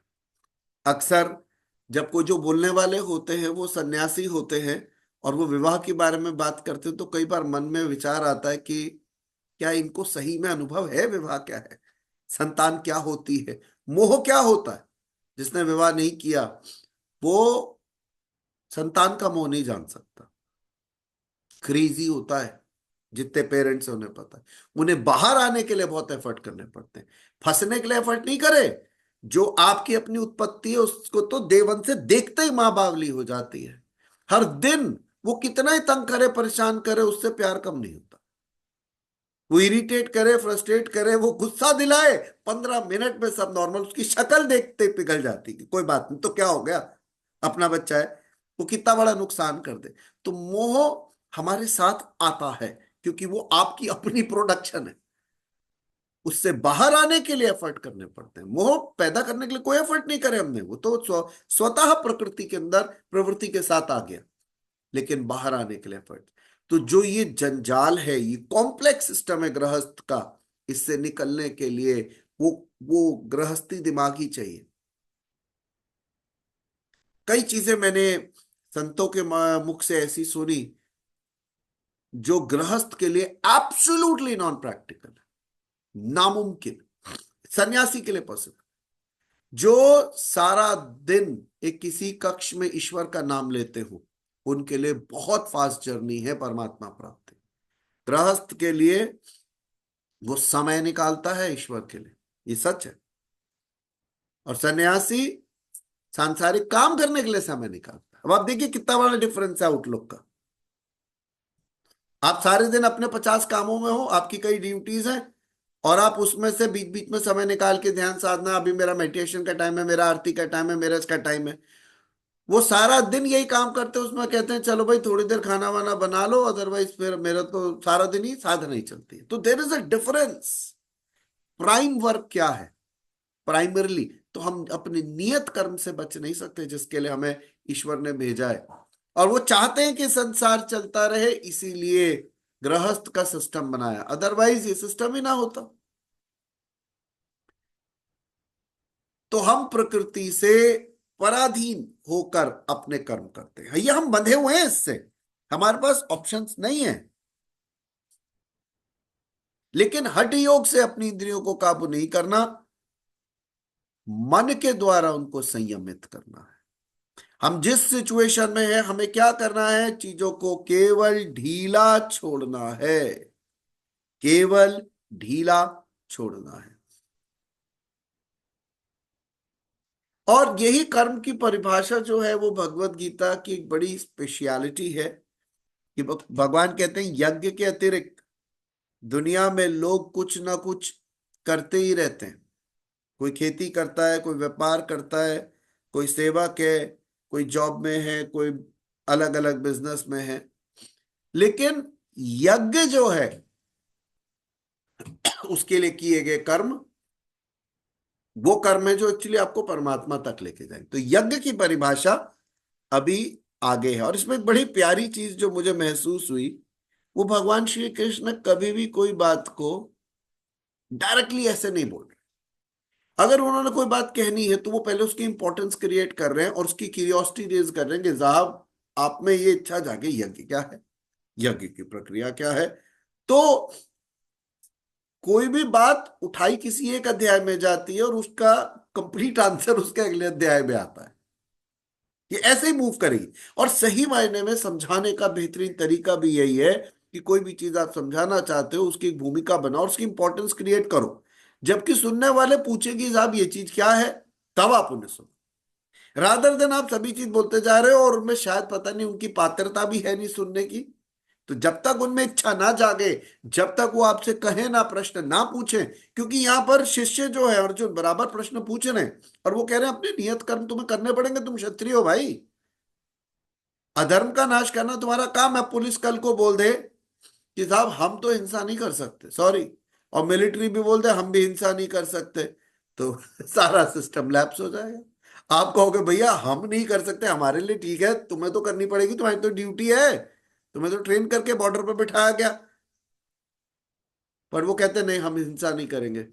तो ईश्वर ये समझाने की कोशिश कर रहे हैं कि तुम क्योंकि क्षत्रिय हो और क्योंकि तुम्हारा ये कर्तव्य है और क्योंकि ये नियत है तुम्हारे लिए करना, इसलिए अब तुम्हें अब इस पॉइंट पर वापस नहीं मूव ऑन कर सकते। You have to move ahead and do your duties, this is your work. ये तुमने पूरे जीवन में किया है। उनकी तो बचपन से ही तीर कमान की ट्रेनिंग होती है। सोचिए, जो वैश्य होंगे वो बचपन से किसकी लेंगे, एमबीए पढ़ेंगे आगे जाके और बचपन से बिजनेस की ट्रेनिंग लेंगे। जो जिस फील्ड में जाना चाहता है उसी के लिए ट्रेन होता है। वो लोग शुरू से ट्रेन किसके लिए किए जाते हैं कि वो जब भी अधर्म होगा, जब रॉन्ग होगा, उसके अगेंस्ट एक्शन ले सके। इट्स देयर ड्यूटी, जैसे पुलिस और आर्मी आज के टाइम पे। तो यहां पर लोगों को अपनी ड्यूटीज करनी चाहिए। तो भगवान ये कह रहे हैं कि आप विड्रॉ नहीं कर सकते, क्योंकि ये बिल्कुल मैंने पहले भी एग्जांपल दिया था। क्योंकि पुलिस वाला देखेगा कि साहब मेरे घर वाले गलत कर रहे हैं तो मैंने छोड़ देता हूं, वो कहते हैं नहीं ये नहीं कर सकते, तुम्हारी ड्यूटी है, चाहे तुम्हारे घर वाले हो या कोई भी हो, तुम्हारे सामने आके खड़े हो गए, अब आपको फेस करना होगा, you have to handle the situation, आप विड्रॉ नहीं कर सकते। तो भगवान ये यही बेसिक पॉइंट पर धीरे धीरे बातें आगे बढ़ती जा रही हैं और डिस्कशंस होते चले जा रहे हैं। तो यज्ञ जो है इसकी चर्चा यहां पर आई कि यज्ञ की प्रक्रिया के सिवाय जो कुछ भी आप करते हो वो इस लोक में बंधनकारी है, फंसा देने वाला है। यज्ञ की प्रक्रिया ही कर्म है, वही करनी चाहिए। और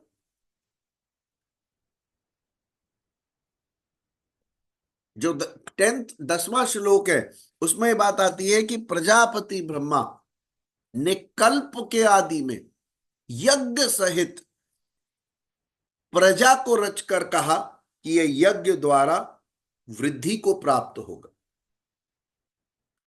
अब यहां पर बहुत इंपॉर्टेंट पॉइंट है कि प्रजापति कौन है,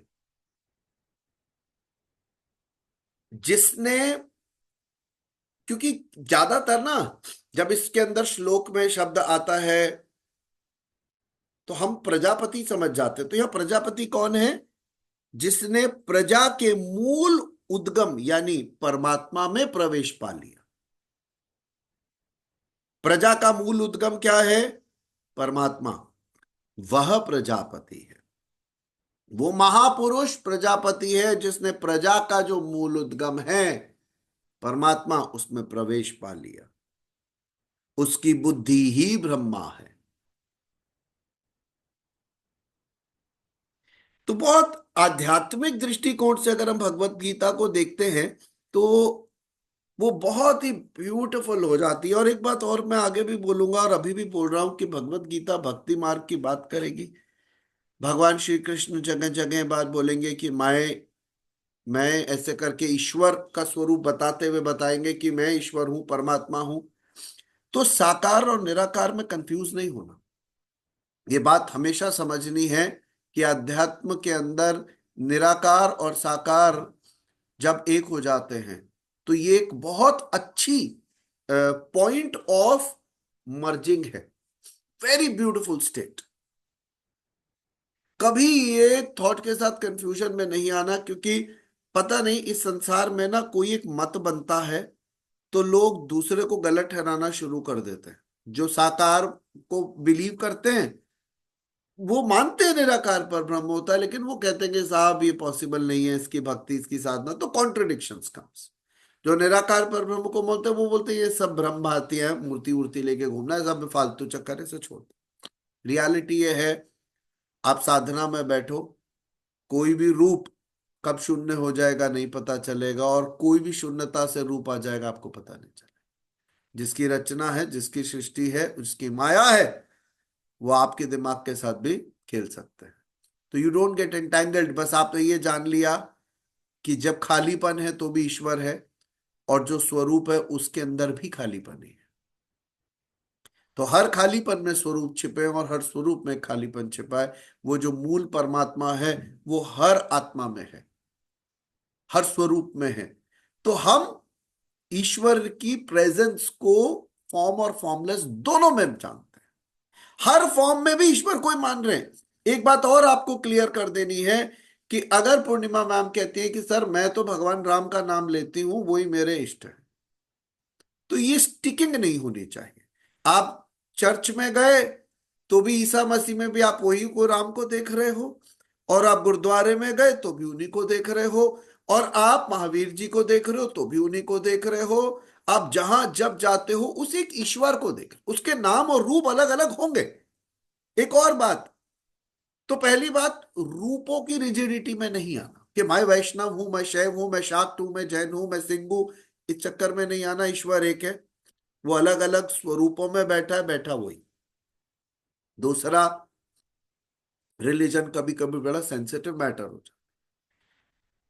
पता नहीं लोग कन्वर्जन्स पे बातें क्यों करते हैं। आमतौर पर आप जिस रूप में आए इससे कोई फर्क नहीं पड़ता। अगर आप जिस भी धरा पर, जिस भी धारा में हो, ईश्वर के लिए आगे बढ़ रहे हो तो बहुत अच्छा जा रहे हो बस। चाहे आप कोई भी कास्ट में हो, कोई भी रिलीजन में हो, अगर आप ईश्वर की ओर आगे बढ़ रहे हो तो बहुत अच्छे जा रहे हो। रूढ़िवादिता में फंस जाओगे तो प्रोबेबली आप अटक जाओ, बस इतनी सी बात है। बट मैं हमेशा महसूस करता हूं माय वे इज हाईवे, ये सबको पुश नहीं करना चाहिए। सबके आप ही केवल ज्ञान जानते हो और कोई नहीं जानते, और सबको आप ले आओ और उसके लिए आप उनके सरनेम बदल दो या उनको कन्वर्ट कर दो, this is not a good idea. जो जैसा है उसे वैसा रहने दो। आप बुद्धिज्म में भी ये बात बहुत अच्छे से बताते हैं। वो कहते हैं कि बुद्धिज्म का पर्पस रिलीजन की तरह नहीं है, राइटियसनेस है, the right way to live life. आप जो सरनेम लगाते हो वही लगाओ, और वही अच्छे हिंदू बनो या अच्छे क्रिश्चियन बनो या अच्छे सिख बनो, उसे कोई फर्क नहीं पड़ता। You only learn how to proceed with God. तो हम लोग आत्मंथन में लिबरलिस्ट लोग हैं, जो जैसा है उसको वैसे स्वीकार करते हैं, वैसे ही प्यार करते हैं। कोशिश तो ये करते हैं कि सरनेम ही ना पूछना पड़े, आप जज ही ना कर पाओ, क्योंकि हम सब मिलजुल के, आप बात ध्यान रखिएगा, ज्यादातर धर्मों के भी बातें सिमिलर है, सेम नहीं है, सिमिलर है। अगर आप उसके वो सीक्रेट को बारीकी से पकड़ोगे तो किसी भी तरीके की रिलीजियस आर्ग्यूमेंट में ना पड़े। ये पॉलिटिकल माइंडेड लोग होते हैं जो जीतने की कोशिश करते हैं दूसरों की, कि साहब अच्छा ये लोग ऐसे हैं, हम लोग ऐसे हैं। आप जब भी ऐसी बातों में फंस रहे हो, आप समय बर्बाद कर रहे हो। वापस अंतर मन में आओ, केंद्र में, और ईश्वर का नाम लेना शुरू करो। ये समय भी व्यर्थ नहीं कर। जब भी आप किसी से बेहतर प्रूव करने की कोशिश कर रहे हो, आप अभी भी राजनीतिक बुद्धि के हो। आपको केवल हर जगह हर स्थान में ईश्वर है और उसका स्मरण करना है। आपको जीतने की किसी से जरूरत नहीं। कोई धर्म कोई भी मार्ग हो, 3,500 धर्म है इस धरा पर, जिसके अंदर से 30-35 तो बड़े प्रमुख हैं। पर सवाल है कि ये केवल धाराएं तो हैं जिन्होंने एक ही सागर में जाना है। अब आप धारा से चिपक के रहोगे, ये सागर जिसमें आपको मिलना है, तो ultimately we are not suppose to condemn किसी के मार्ग, किसी की चीज को आप नीचा ऊंचा मत बोलो। मुझे एक बार हमारे आत्मंथन में से किसी ने ये बात बोली थी कि अब जब हम निराकार पर ब्रह्म को मानने लग गए हैं, तो अब हमारा स्तर ऊंचा हो गया और हमें अब अ, मूर्ति पूजा नहीं करनी चाहिए। या जो लोग करते हैं वो मतलब बहुत हायर स्टैंडर्ड्स के लोग नहीं, उन्हें सही समझ नहीं है। ये बहुत बड़ी अज्ञानता की बात है कि जब आप निराकार पर ब्रह्म को मानते हो, तो आप दूसरों को बोलते हो मूर्ति पूजा नहीं करनी चाहिए, मूर्तियों में कुछ नहीं होता, ईश्वर नहीं होता। आप मूर्ति के द्वारा भी उसी परमात्मा तक भाव को ले जाते हो। जैसे ही आंखें बंद करते हो, उसी चेतना में जुड़ते हो। भक्ति के लिए द्वैत की जरूरत होती है और फॉर्म की जरूरत है। लेकिन बिलीव मी, भक्त भी ब्लैंक हो जाता है।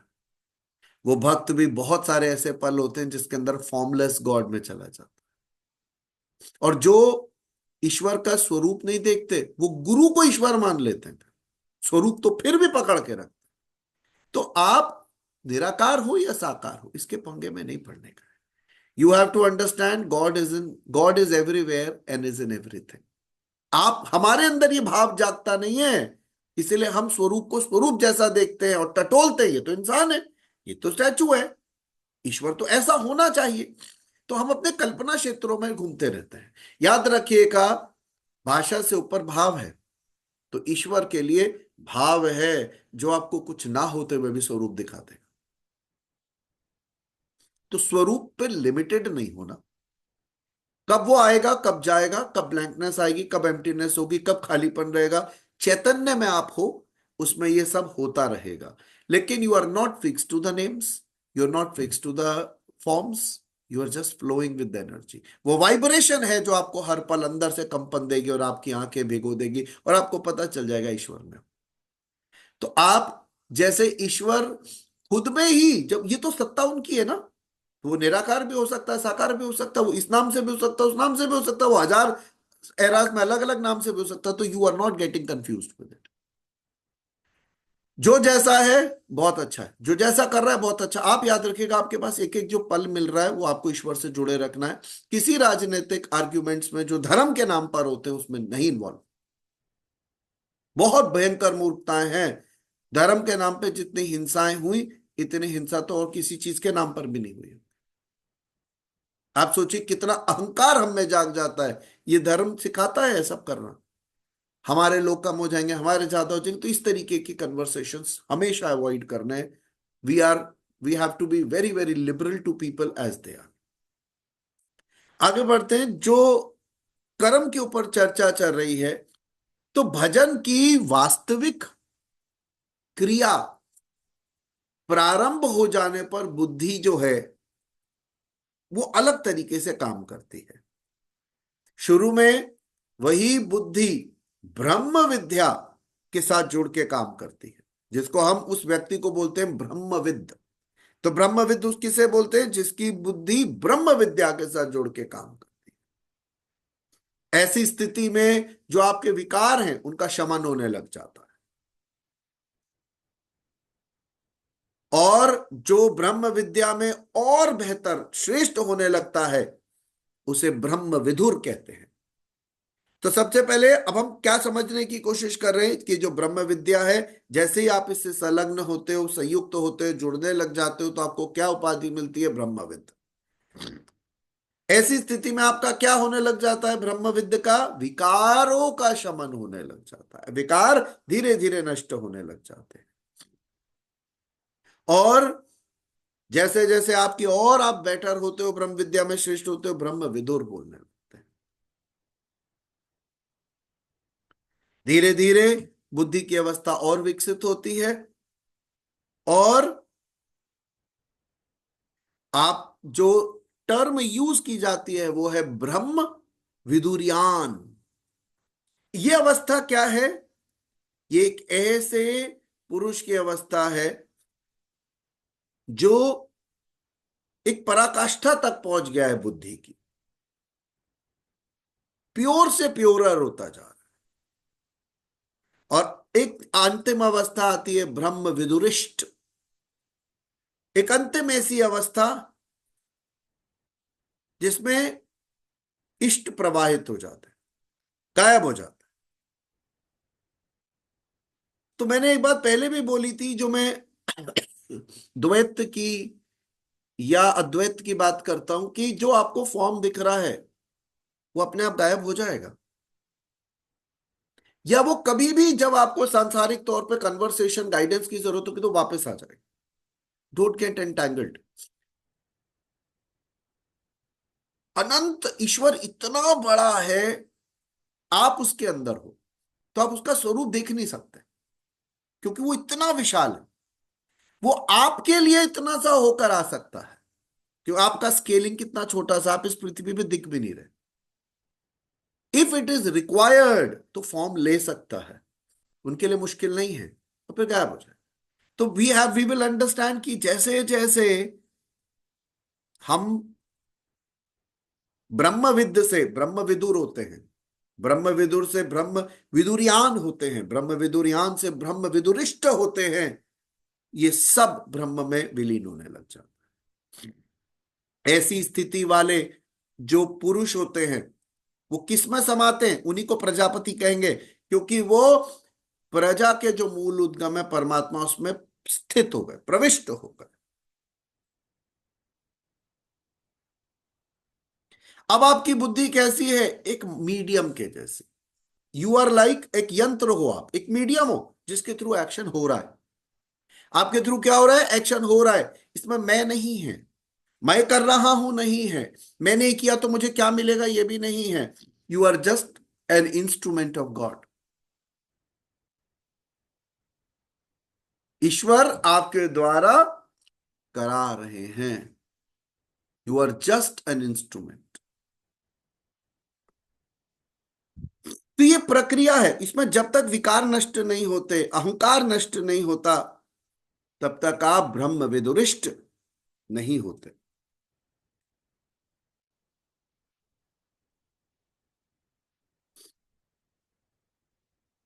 आगे के श्लोकों में चर्चा चलती जाती है कि ये यज्ञ से संबंधित, कि ये जो यज्ञ द्वारा देवताओं की उन्नति करो, अर्थात जो दैवी संपदा है इसकी वृद्धि करनी है, तो हमें अल्टीमेटली अपने जो सतोगुण हैं उन पर काम करना है, उनको एनहांस करना है।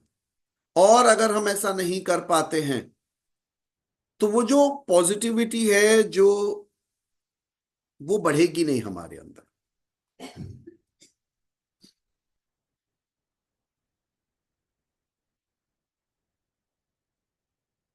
कुछ श्लोक और सुनते हैं और फिर आगे बढ़ेंगे।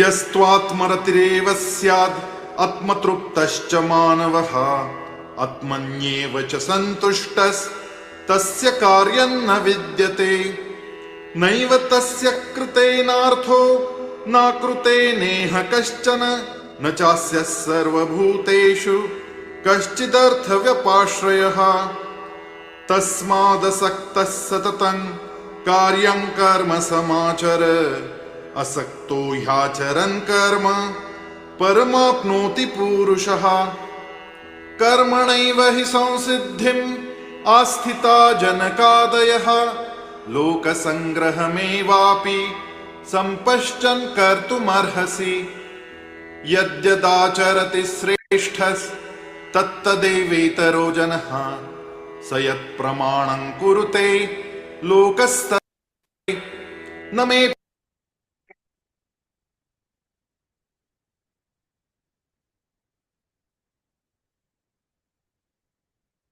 ओके, तो 16वां जो श्लोक है उसके अंदर आगे चर्चा चलती है। हे पात्र, हे पार्थ, जो पुरुष इसी लोक में मनुष्य शरीर प्राप्त कर ये जो चक्र बना हुआ है साधन चक्र उसके अनुसार नहीं बरतता, यानी जो दैवी संपद है उसको नहीं जानता, अपने अंदर दैवी संपदा की वृद्धि नहीं करता,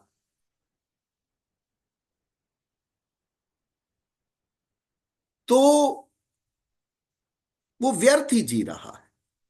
क्योंकि आपका उद्देश्य है अपने अंदर दैवी संपदा का विस्तार करना, उसकी वृद्धि करना और इसी के द्वारा अक्षयधाम को प्राप्त करना। तो जो इस क्रम को नहीं समझ रहा,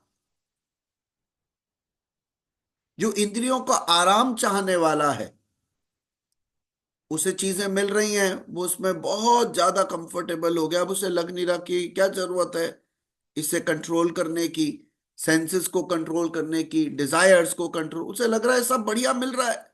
तो ऐसा बंदा व्यर्थ जी रहा है, वो इसी चक्र में फंसा रहेगा। और कितने लोग नहीं, मैक्सिमम लोग ऐसे ही होते हैं जो सांसारिक रिसोर्सेज में पूरी तरीके से बह जाते हैं और उसी में ही फंसे रहते हैं। तो यहां पर बहुत ज्यादा इंपॉर्टेंट है कि हमारे अंदर जो दैवी संपद है उसकी वृद्धि, देवताओं की वृद्धि, पॉजिटिविटी की वृद्धि, इस पर हमें काम करना चाहिए। पर जो मनुष्य आत्मा में ही रत है, आत्म तृप्त है, आत्मा में संतुष्ट है, क्योंकि वो जानता है कि शरीर और मन से परे वो एक आत्मा है, तो ये जान गया मैं आत्म स्वरूप हूं, वो उसके अंदर ही तृप्त है, संतुष्ट है, उसके लिए कोई कर्तव्य नहीं रह जाते, क्योंकि वो आत्म तृप्त है। जब जो अव्यक्त सनातन अविनाशी आत्म तत्व को प्राप्त हो जाता है, अपने उसने एक तरीके से अपनी डेस्टिनेशन को पा लिया, ऐसे पुरुष के लिए ना कर्म की आवश्यकता है ना किसी आराधना की। आत्मा और परमात्मा एक दूसरे के पर्यायी हैं, सिनोनिम्स हैं। तो जब आप अपने आत्म तत्व को जान लेते हो, जब आप अपने आत्म तत्व में स्थित हो जाते हो, जब आप अपने आत्म तत्व में संतुष्ट रहते हो, ये बाहरी संसार का आपके लिए कोई रेलेवेंस नहीं। लेकिन भगवान फिर भी आगे कहेंगे कि ऐसे ज्ञानी व्यक्ति को भी इस संसार को मोटिवेट करने के लिए अपने कर्म करते रहने चाहिए। आगे वो बात का एग्जाम्पल देंगे, लेकिन अभी उन्होंने इतना कहा कि अगर आपने आत्मा को जाना है, आत्मा में तृप्त हो, संतुष्ट हो, तो आपके लिए कोई अब फॉर्मेलिटीज नहीं है, अब फर्दर कुछ पाना बाकी नहीं है, कोई लक्ष्य नहीं है। अब आप उस अव्यक्त सनातन अविनाशी ईश्वर को पा चुके हो, तो अब आपको उसी में संतुष्ट रहना है। अब अगला जो 18 नंबर श्लोक है, बहुत इंपॉर्टेंट। इस संसार में, यहां पर इसकी एक्सप्लेनेशन ये है कि इस संसार में उस पुरुष का कर्म किए जाने से कोई लाभ नहीं और ना छोड़ देने से कोई हानि है।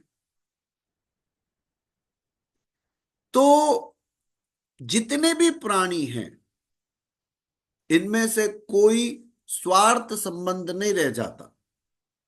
आत्मा ही तो शाश्वत है, सनातन है, हमेशा से थी, हमेशा रहेगी, अव्यक्त है, अपरिवर्तनशील है। तो ऐसी आत्मा को पा लेने वाले के पास अब कोई फर्दर कुछ पाना बाकी नहीं है। जब आत्मा को पा लिया, उसी में संतुष्ट है, तृप्त है, बिल्कुल डूबा हुआ है, स्थित है, तो अब और क्या खोजोगे? और मिलेगा क्या? कुछ नहीं। उस पुरुष के लिए कर्म छोड़ देने से कोई हानि भी नहीं है, लाभ भी नहीं है। क्योंकि जिस चित्त के वजह से ये सारे काम हो रहे थे वो चित्त ही नहीं रहा। जब आप आत्म तृप्त हो जाते हो तो आपका चित्त विलय हो जाता है आत्मीय तत्व में। आपका चित्त यानी सबकॉन्शियस माइंड विलय हो गया। अब आपके पास कोई भी डेटाबेस नहीं है जिसको आप कनेक्ट करके मोटिवेशन के साथ काम करोगे। ये जो ब्रह्म जगत है और जितने भी संकल्प हैं, ये लेश मात्र भी रह नहीं जाते, सब कुछ विलय हो गया आत्म तत्व। जब चित्त ही नहीं रहा तो कुछ नहीं रहा। तो सबसे बड़ा अर्थ तो था परमात्मा। जब वो उपलब्ध हो गया, अब आपके लिए कोई प्रयोजन नहीं रहा। स्थिति को प्राप्त करने के लिए भी निरंतर कर्म कर। ईश्वर कह रहे हैं इस स्थिति को प्राप्त करने के लिए आपको निरंतर एफर्ट्स करने होंगे।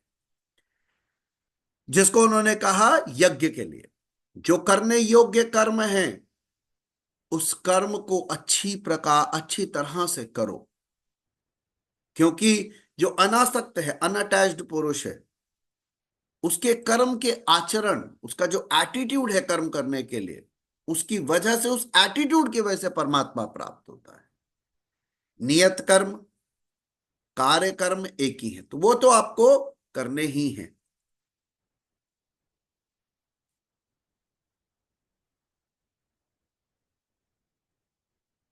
और योग, जैसे हम राजा जनक के बारे में सुनते हैं, तो योग ही जनक है जो आपके स्वरूप को जन्म देता है, प्रकट करता है। योग is union, communion with divine. आपका सही जब डिविनिटी से कनेक्ट बनता है तो सभी गुणों के परे आप पहुंच जाते हैं। लेकिन क्योंकि चर्चा कर्म पर चल रही है, तो इसलिए भगवान आगे प्रेरित करेंगे कि आपको हालांकि कोई फायदा नहीं है। जब आप आत्म स्थित हो गए, आत्म संतुष्ट हो गए, चित्त विलय हो गया, तो कर्म करने की कोई प्रेरणा नहीं है। लेकिन फिर भी वो बोलेंगे कि फायदा भी नहीं है, नुकसान भी नहीं है, लेकिन तब भी आप इस संसार को प्रेरित करने के लिए कर्म कर सकते हो या करने चाहिए।